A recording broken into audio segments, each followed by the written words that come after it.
नमस्कार दोस्तों, स्वागत है आपका अपने YouTube चैनल वीरेंद्र मलिया क्लासेस में। आज के इस लेक्चर में हम क्लास 11 के फिजिक्स के chapter 2 motion in straight line को कंटिन्यू करते हुए यहाँ पर हम आपको मोशन अंडर ग्रेविटी के कुछ कॉन्सेप्ट्स बताएंगे। मतलब क्या पढ़ना हमको यहाँ पर? Motion under gravity, motion under gravity मतलब जब कोई ऑब्जेक्ट ग्रेविटी के रिस्पेक्ट में मोशन करती है उसके सारे कॉन्सेप्ट हम यहाँ पर पढ़ेंगे। मतलब देखिए, जैसे कि मान लो ये कोई बॉल है, ये बॉल यूँ मूव कर रही है इस तरीके से, ये along to the horizon move कर रही है वो बॉल, तो यहाँ पर ये ग्रेविटी के कॉन्सेप्ट नहीं लगेंगे। लेकिन हम बॉल को ऐसे मूव करा रहे हैं, ये अपवर्ड डाउनवर्ड अपवर्ड डाउनवर्ड, तो यहाँ पर ग्रेविटी के कॉन्सेप्ट लगेंगे। मतलब जब हम हॉरिजन के रिस्पेक्ट में हाइट को वेरी कराते हैं वहाँ पर ग्रेविटी प्ले में आ जाती है। ठीक है, तो चलिए अब इसके कुछ इंपॉर्टेंट कॉन्सेप्ट हैं। बाकी देखिए, इसके जो भी कॉन्सेप्ट हैं सबका बेस जो है ना, उन सबका बेस वही है, क्या? Equation of motion. तो 3 इक्वेशन ऑफ मोशन होते हैं, वहीं से मोशन अंडर ग्रेविटी के सारे कॉन्सेप्ट निकल के आए हैं। तो देखिए, तो 3 इक्वेशन ऑफ मोशन क्या होते हैं? 3 इक्वेशंस ऑफ मोशन। एक होता हमारा v = u + at, एक होता हमारा s = ut + ½ at², एक हमारा होगा v² - u² = 2as। अब यहाँ पर कुछ टर्म्स हमको चेंज करने पड़ेंगे। ये कौन से मोशन, जो इक्वेशन ऑफ मोशन थे वो कहाँ लगते थे? हॉरिजॉन्टल 1D 2D वाले केस में। ठीक है, तो देखिए अब यहाँ पर जो एक्सेलरेशन है वो कौन सा एक्सेलरेशन रहेगा? Gravitational acceleration. तो आप एक ही जगह क्या प्ले रखेंगे यहाँ पर? जी। नॉर्मल एक्सेलरेशन की जगह रखेंगे ग्रेविटेशनल एक्सेलरेशन। और वहाँ पर डिस्प्लेसमेंट ऐसे होता था, ये यहाँ से ऑब्जेक्ट यहाँ ऑब्जेक्ट आती थी। अब ऑब्जेक्ट को कैसे मूव करना है? हाइट के रिस्पेक्ट में। तो यहाँ जो एस है वहाँ पर क्या रखेंगे? हम एच रख देंगे, एस की जगह हाइट यूज करेंगे। तो अब हमारे जो equation of motion under gravity वो कैसे दिखने लगेंगे? देखिए, पहला इक्वेशन हमारा दिखेगा v = u + gt। दूसरा इक्वेशन हमारा दिखने लगेगा h = ut + ½ gt²। तीसरा कॉन्सेप्ट दिखने लगेगा हमारा इक्वेशन v² - u² = 2gh। तो हमारे 3 इक्वेशन कौन से बन गए? जब मोशन ग्रेविटी के अंडर में हो। ठीक है, अब देखें इसके बाद तो हमने क्या बताया? ए की जगह पर जी पुट कर देना है, एस की जगह पर एच पुट कर देना। अब एक और कॉन्सेप्ट, जो ग्रेविटी लगती है वो डाउनवर्ड्स की तरफ लगती है, वर्टिकली डाउनवर्ड्स। तो यदि कोई ऑब्जेक्ट नीचे की तरफ मूव कर रही है, यदि वो डाउनवर्ड्स मूव कर रही है तो जी की वैल्यू आप पॉजिटिव लेंगे। मतलब हमारा कहने का मतलब, यदि हम अलोंग टू द ग्रेविटी चल रहे हैं, क्या अलोंग टू द ग्रेविटी चल रहे हैं, मूव कर रहे हैं, मतलब ग्रेविटी मतलब अलोंग टू द ग्रेविटी मतलब नीचे की तरफ, तो जी पॉजिटिव होगा। जब ऑब्जेक्ट कैसे मूव कर रही है? Vertically downward upwards, vertically upwards move कर रही है वो। ठीक है, तो यहाँ पर जी क्या होगा? नेगेटिव होगा। मतलब यस को हम ऐसे भी कह सकते हैं, अपोज टू द ग्रेविटी। क्या कह सकते हैं हम लोग? Oppose to the gravity. तो यहाँ पर जी नेगेटिव आएगा। अब इनसे देखिए, जब तक हमें ये 3 इक्वेशन याद नहीं रहेंगे, जब तक इसके आगे के हम सारे कॉन्सेप्ट क्लियर नहीं कर पाएंगे। क्या बताया हमने? 3 इक्वेशन ऑफ मोशन हमें याद होनी चाहिए। v = u + at, s = ut + ½ at², v² - u² = 2as। जहाँ पर a होता था यहाँ पर g आएगा, मतलब नॉर्मल एक्सेलरेशन की जगह आएगा ग्रेविटेशनल एक्सेलरेशन। और डिस्प्लेसमेंट ऐसे ना कर करके यहाँ पर हाइट के रिस्पेक्ट में डिस्प्लेसमेंट हो रहा, तो h की जगह पर हम h यूज कर देंगे। अब कभी कभी आप क्या देखेंगे इसका नोटेशन, कि h की जगह पर आप स्मॉल h देखेंगे। जो कैपिटल H होता है वो मैक्सिमम हाइट को दिखाता है, तो आप स्मॉल h भी लिख दें तो दिक्कत नहीं है। ठीक है, चलिए अब इसमें और g, जब आप अलोंग टू द ग्रेविटी मतलब नीचे की तरफ चलेंगे तो ग्रेविटी स्मॉल g पॉजिटिव रहेगा, ऊपर की तरफ जाएंगे तो ग्रेविटी की वैल्यू यानी स्मॉल g की वैल्यू नेगेटिव रहेगी। और इसमें स्मॉल g की वैल्यू जनरली कितनी होती है? 9.8 मीटर/सेकंड²। लेकिन कभी कभी कैलकुलेशन के लिए आप g = 10 रख सकते हैं, लेकिन आप 10 g की वैल्यू तब तक नहीं दे सकते जब तक वो वैल्यू मेंशन क्वेश्चन में ना की गई है। ये कॉन्सेप्ट है इसके। अब देखिए जब कोई ऑब्जेक्ट ग्रेविटी के अंडर मोशन करती है तो हमें कौन कौन से डायरेक्ट फॉर्मूले याद रखना है, वो बने यहीं से हैं लेकिन हमें उनको डायरेक्ट याद रखना है। तो चलिए देखते हैं, ये 3 इक्वेशन काम आएंगे हमारे, जो बगल में लिख दिया हमने। ये जी का कॉन्सेप्ट याद रखिएगा,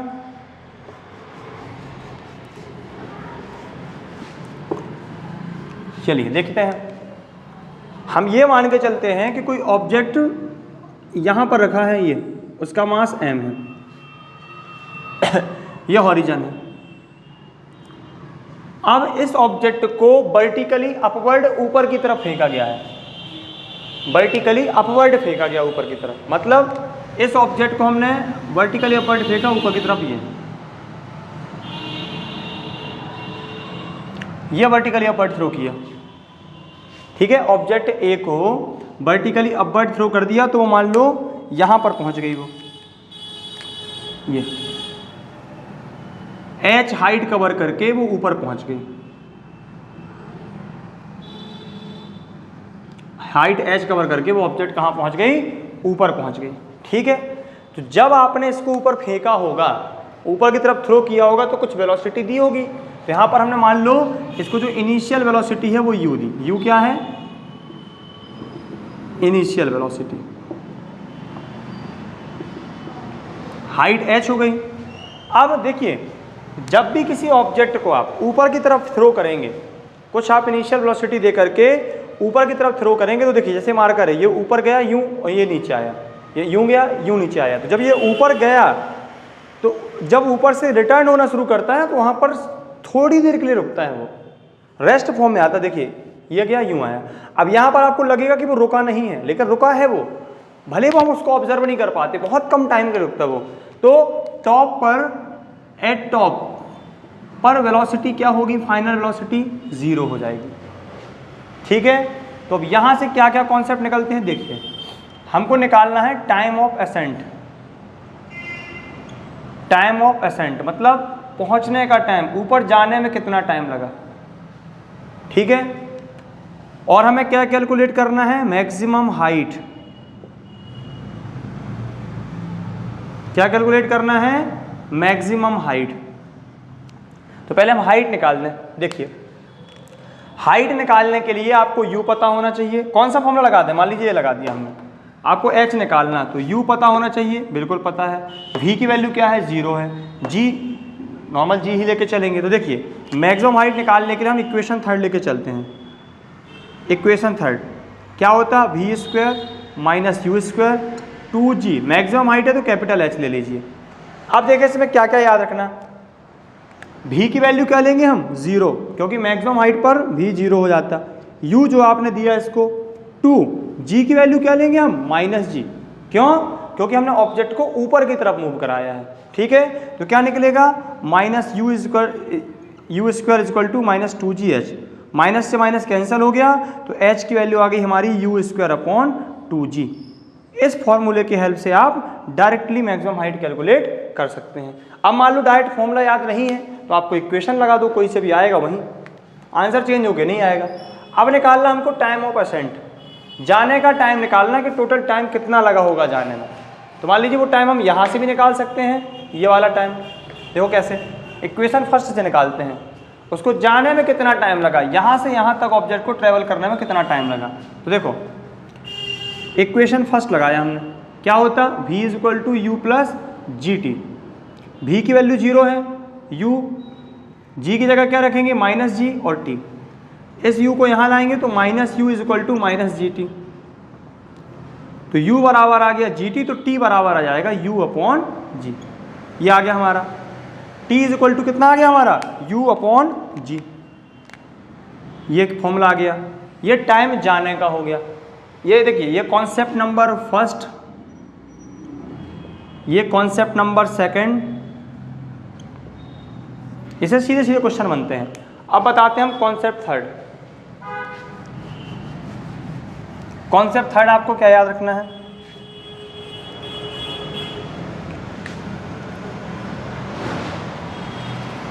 अब तीसरा केस है कि मान लीजिए आपने ऑब्जेक्ट को ड्रॉप किया गया, object drops, if object drops from height h, मान लो हाइट h से उसको क्या किया गया, ड्रॉप किया गया, स्मॉल h ले लीजिए।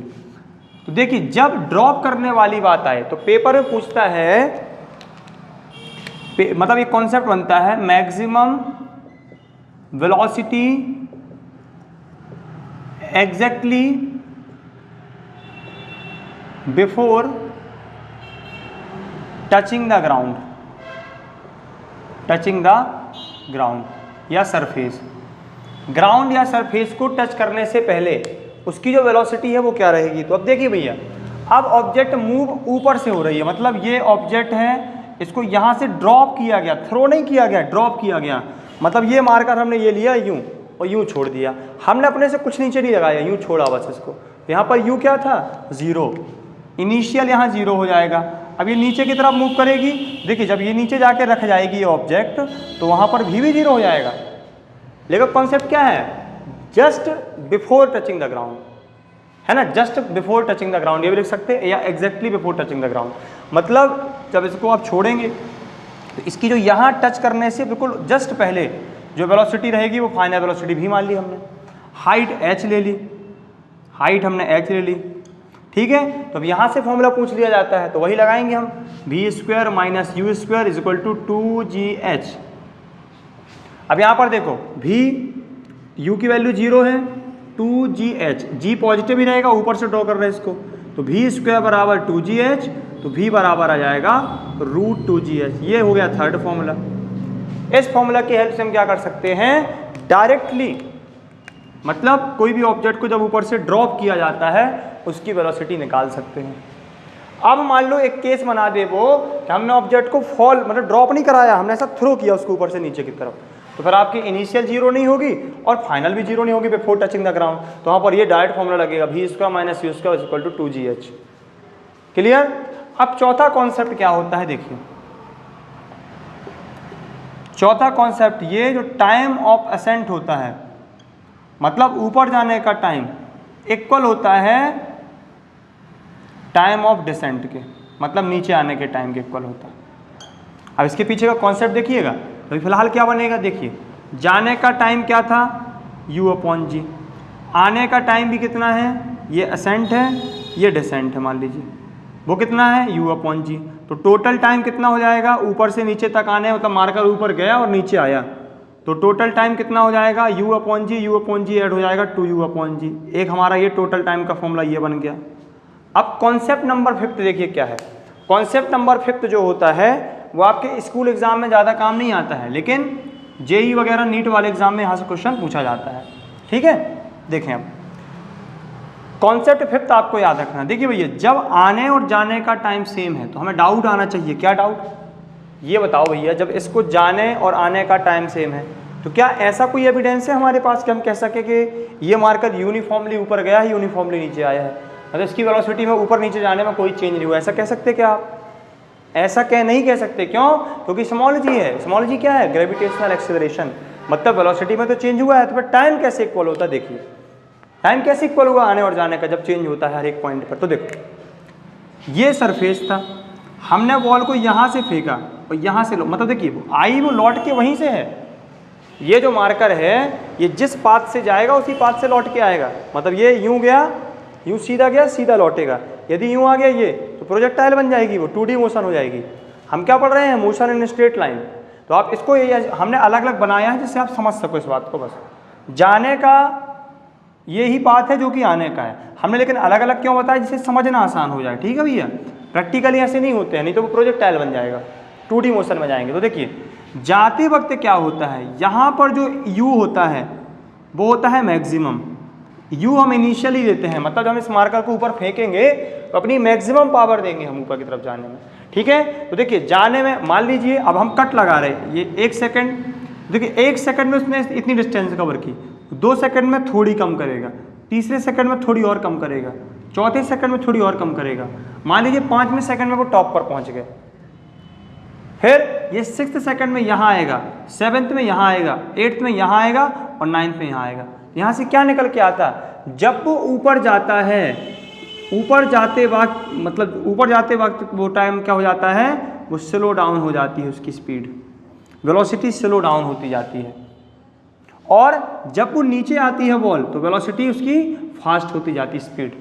और जितना उसने अपना डिस्टेंस जाते वक्त खोया था हर एक सेकंड पे, उतना वो आते वक्त कवर कर रहा है।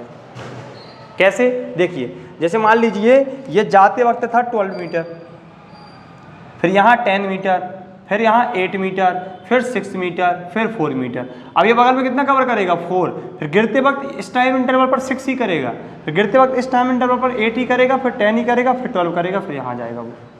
मतलब जितना जाते वक्त वो स्लो डाउन हुआ जिस रेट से, आते वक्त उतने ही रेट से क्या होगा? आते वक्त उतने ही रेट से वो फास्ट होगा। और अब तुमको लगेगा ग्रेविटेशनल एक्सेलरेशन कांस्टेंट है क्या? बिल्कुल। यहाँ पर g की वैल्यू तो 9.8 है, तो चेंज एक सा होगा, चेंज होगा लेकिन वेलोसिटी में। इस कॉन्सेप्ट से जाने वाला टाइम बराबर होता है आने वाले टाइम। और इससे बढ़िया न्यूमेरिकल बनता है कितने मतलब 6 सेकंड में यहाँ पर था, तो ये बताओ, इसके न्यूमेरिकल भी हम लगवाएंगे। ये 5 इंपॉर्टेंट यदि आप कॉन्सेप्ट याद रखते हैं तो किसी भी तरीके का क्वेश्चन आपके पेपर में आ जाए, है ना, चाहे वो NCERT बेस्ड हो या किसी भी बुक का पेपर में क्वेश्चन आ जाए।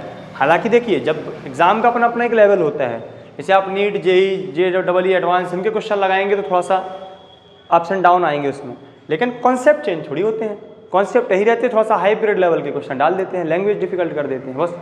बाकी स्कूलिंग के लिए बेस्ट है बिल्कुल, इससे ज़्यादा कुछ नहीं पढ़ना आपको, ठीक है। अब हम आपको 1-2 न्यूमेरिकल लगवा दें, इससे थोड़ा आपको आइडिया लग जाए। बाकी हमने बताया था कि न्यूमेरिकल की सीरीज हम अलग से डालेंगे इस चैप्टर की, हर टॉपिक वाइज 5 से 10 क्वेश्चन सॉल्व करा दिए जाएंगे, ठीक है।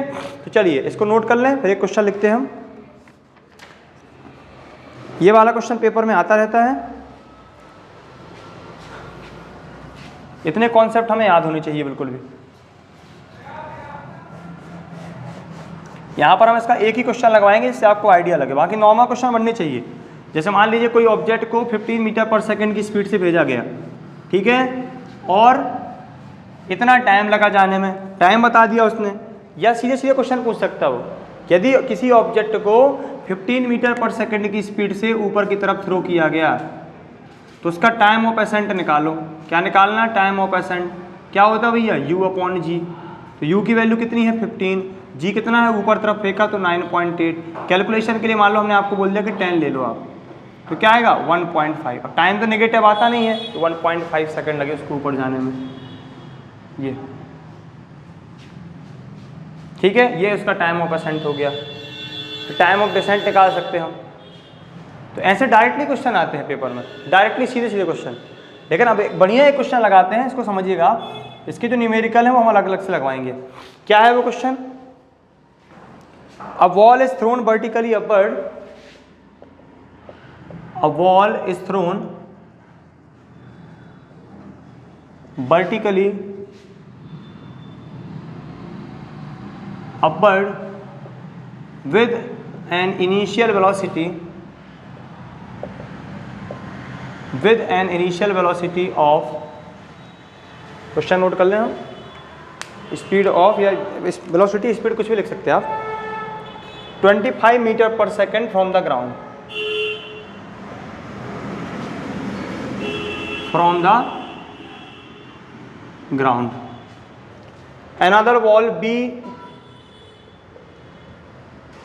another wall B is dropped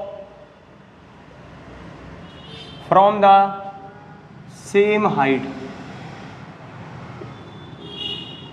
and at the same time, same speed,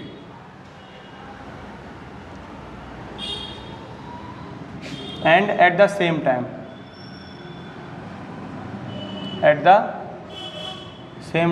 vertically downwards,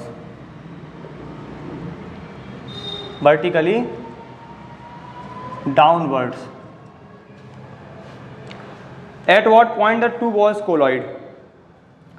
At what point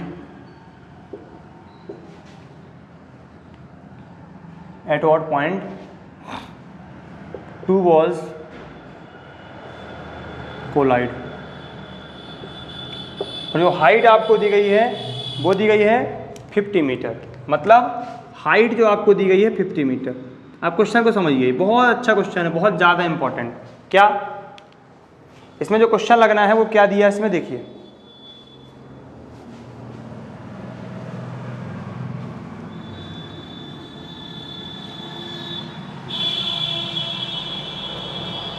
एक बॉल है, इस बॉल को ऊपर से फेंका जा रहा है, एक बॉल बी को ऊपर से, उसी टाइम बॉल ए को नीचे से फेंका जा रहा है। दोनों की इनिशियल वेलोसिटी सेम है। 25 की स्पीड से ऊपर से उसको फेंका जा रहा है, ड्रॉप नहीं किया जा रहा है, और 25 की स्पीड से बॉल ए को नीचे से फेंका जा रहा है। इनके बीच की जो हाइट है, इनके बीच की जो हाइट है वो कितनी है? 50 मीटर। ठीक है, अब देखिए हमने ये एज्यूम किया, देखो दोनों को मिलना तो एक ही टाइम पर है ना, टाइम तो कॉमन है दोनों का, तो हमने ये एज्यूम किया कि after t second balls collide, t second के बाद दोनों बॉल आपस में मिल जाती हैं। तो हमने ये एज्यूम कर लिया क्या कि ये पहली वाली बॉल ने x डिस्टेंस कवर कर ली, और ये दूसरी वाली बॉल कितनी पहुंचेगी जब तक? 50 - x। पहली वाली बॉल ने भी x डिस्टेंस कवर कर ली, तो दूसरी वाली बॉल ने कितनी? 50 - x, और ये मान लो बॉल यहाँ मिल गई। अब हमको एक पॉइंट निकालना है, कितना होगा? देखिए यहाँ पर क्या लगाते हैं हम, पहले क्वेश्चन समझ जाएं, पढ़ लें एक बार क्वेश्चन अच्छे से। यहाँ पर हम वही सेकंड इक्वेशन लगा दें। देखो क्या, बॉल एक ऊपर से आ रही, तो s = ut + हाफ GT², ये वाला लगेगा। s मतलब हाइट है, तो पहले वाले की हाइट कितनी मानी हमने? x। u कितना है? 25। टाइम है t, 1/2 g को लिखा रहने दो t²। Equation first. सेकंड वाले को थ्रो किया जा रहा है ऊपर की तरफ, यही फॉर्मूला लगाओ, x क्या हो जाएगा? 50 - x। सेकंड वाली अब यहाँ से गई तो हाइट ये लगी, ut 25t, और जब ये ऊपर जाएगा तो माइनस का g आएगा। ये वाला कॉन्सेप्ट समझ में आया? जब ये ऊपर जाएगा तो माइनस का आ जाएगा।